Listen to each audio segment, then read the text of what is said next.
Fifth method composition scheme ಮೇಲೆ problem ಕೇಳಿದ್ರೆ ಯಾವ ತರ ಮಾಡೋದಂತ ನೋಡೋಣ ಅಂತ. ಇದರೊಳಗೆ ಎರಡು ಪ್ರಾಬ್ಲಮ್ ನ ತಗೊಂಡ್ಬಂದಿನಿ. ಫಸ್ಟ್ ಒಂದೇ ಎಕ್ಸಾಂಪಲ್ ಏನಿತ್ತಲ್ಲ, mister Akash a trader gives you the following details of his business information. He has a inward supply of 10 lakhs. GST is payable 5%. He has outward supplies rupees 30 lakh. GST is payable 5%. His other expenses rupees 50,000 under normal tax. His other expenses rupees 3 lakh under composition scheme ಅಂತ ಹೇಳಿ composition rate ಏನಿದೆಯಲ್ಲ 1% on turn over ಅಂತ ಕೊಟ್ಟಾರ. Suggest about necessary composition scheme selection and what is GST payable by him ಅಂತ ಕೇಳಾರ. First calculation of GST under normal GST ಹಾಕೊಂಡು under normal particular rupees ಹಾಕೋಬೇಕು. First question ಕೊಟ್ಟಿದ್ದು inward supply ತಗೋಬೇಕು. Inward supply ಎಷ್ಟೈತಿ? 10 lakhs ಗೆ 5% ಐತಿ. GST on inward supplies ಎಷ್ಟಿದೆ? ಅದು 10 lakh. 10 lakhಗೆ 5% ಕೊಟ್ಟಾರ. 5% ಮಾಡಿದ್ರೆ 50,000 ಬರುತ್ತೆ. ನೆಕ್ಸ್ಟ್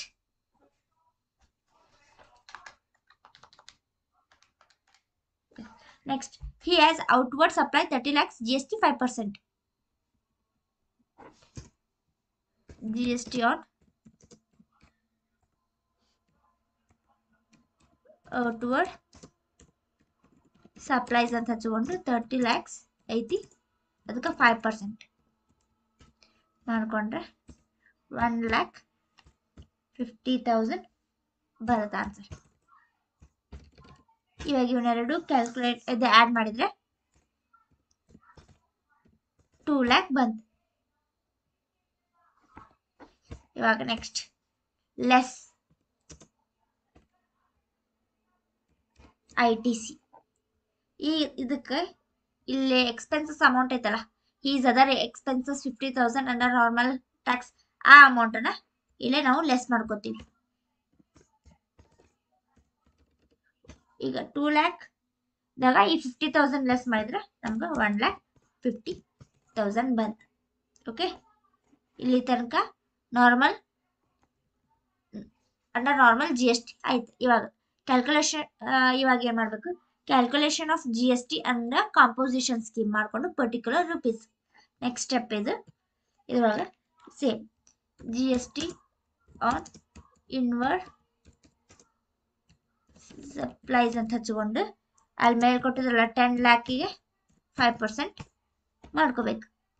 ಮಾಡ್ಕೊಂಡ್ರೆ 50,000 ಬರುತ್ತೆ. ಇಲ್ಲಿ ನೆಕ್ಸ್ಟ್ GST ಆನ್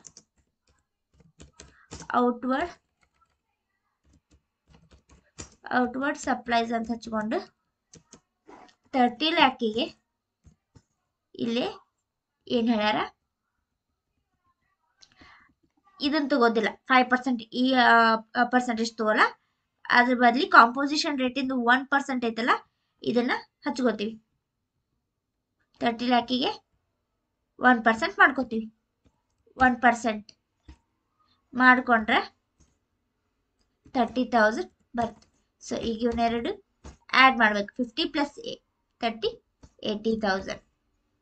ಇದನ್ನು ಇಷ್ಟು ಮಾಡಿ ನೆಕ್ಸ್ಟ್ ಅವನದು ಏನು ಇನ್ಕಮ್ 1.5 ಕೋಟಿ ಒಳಗೆ ಏನಾರ ಇತ್ತಂದ್ರೆ ಹಿ ಶುಡ್ ಆಪ್ಟ್ ಅಂದ್ರೆ ಅವ ಕಂಪೋಸಿಷನ್ ಸ್ಕೀಮ್ನ ಮಾಡಬೇಕು ಅಂತ ಅರ್ಥ. ಅವನದೇನಾದ್ರೂ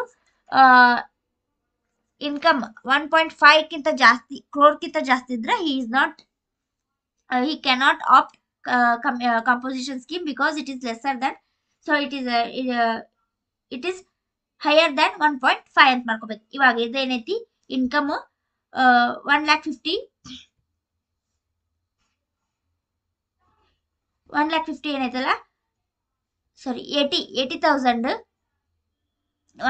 1 crore 50 ಒಳಗೈತಿ. 1,50,000 crore ಒಳಗೈತಿ. ಸೊ ಇವಾಗ ಒಂದು ಸ್ಟೇಟ್ಮೆಂಟ್ ಕೊಡ್ತೀವಿ.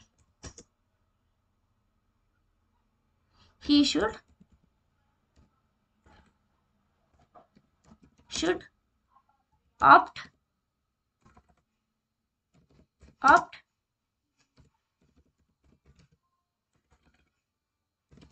composition, oh my god, composition scheme because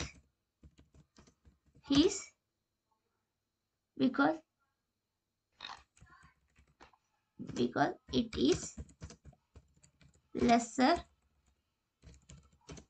than 1.5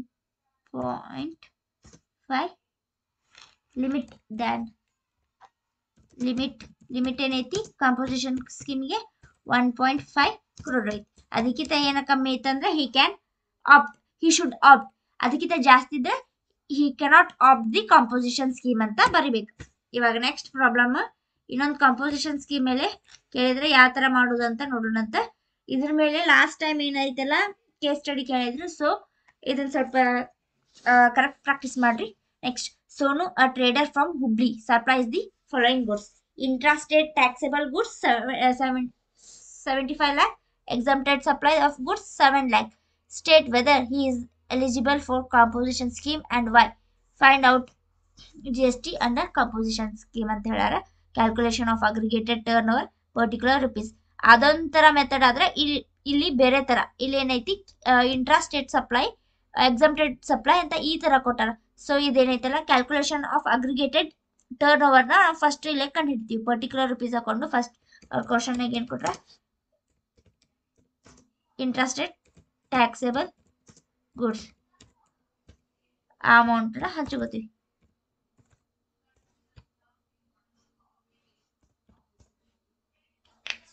next add, ಅದಕ್ಕೆ ಏನ್ ಮಾಡ್ಬೇಕು ಎಕ್ಸಮ್ಟೆಡ್ ಗುಡ್ಸ್, ಎಕ್ಸಮ್ಟೆಡ್ 17 lakhs. ಇವನ್ನೆರಡು ಆಡ್ ಮಾಡಿದ್ರೆ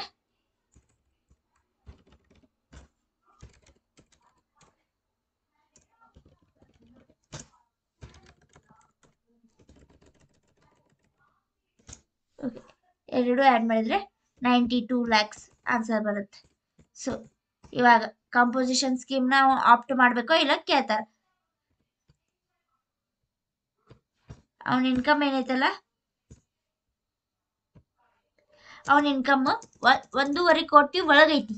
so he can opt composition scheme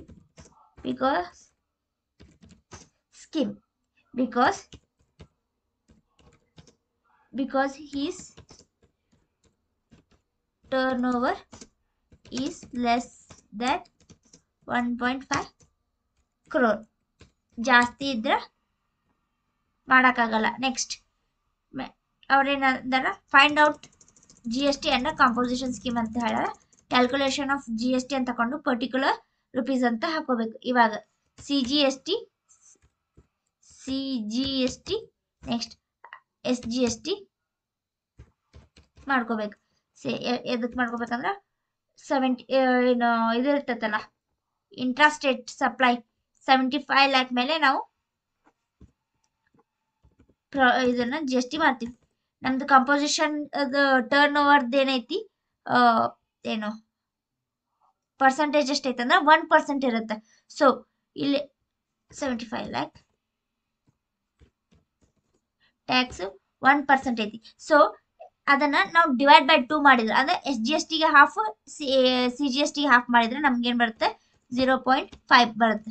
0.5% CGST ಗೆ 0.5%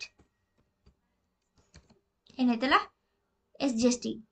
ಈಗ ಮಾಡಿದ್ರೆ 37,500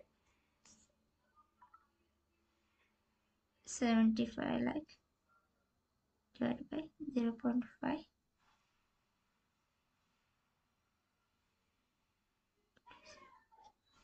ಓಕೆ. ಈಗ ಇವನ್ನೆರಡು ಆಡ್ ಮಾಡಿದ್ರೆ 75,000 ಬರುತ್ತೆ. ಇದು ಸೆಕೆಂಡ್ ಮೆಥಡ್ ಕಂಪೋಸಿಷನ್ ಸ್ಕೀಮ್ದಾಗ